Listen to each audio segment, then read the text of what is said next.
चुगलपन तोहर छोरे बौरे ना। Music by DJ Ramkumar Kalapati Madhubani. चुगलपन तोहर छोरे बौरे ना। रे जुगला रे डिबिया लोके दाढ़ी मोछ झरके बौरे चुगलपन तोहर छोरे बौरे ना। रे जुगला रे डिबिया लोके दाढ़ी मोछ झरके बौरे चुगलपन तोहर छोरे बौरे ना। रे जुगला रे डिबिया लोके दाढ़ी मोछ झरके बौरे चुगलपन तोहर छोरे बौरे ना।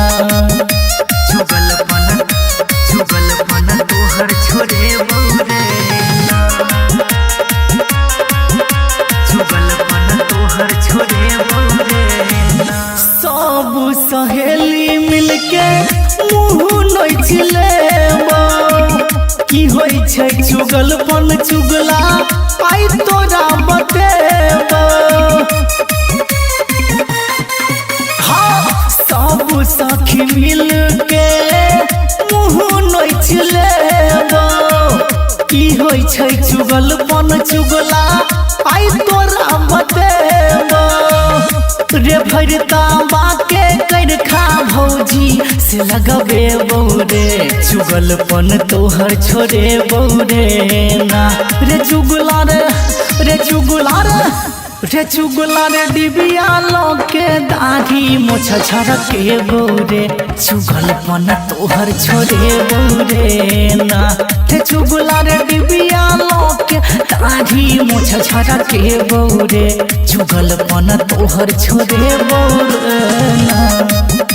चुगलपन तोहर छोरे बौरे ना। चुगलपन तोहर छोरे बौरे ना।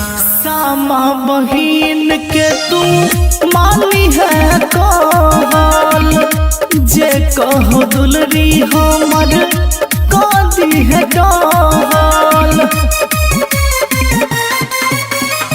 सामा बहिन के तू मानी है कहल जे कहो दुलरी हमर कादी है कहल।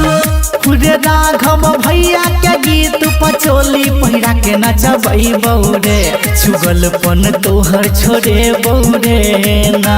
रे चुगला रे डिबिया लोके दाढ़ी मोछ झरके बौरे चुगलपन तोहर छोरे बौरे ना।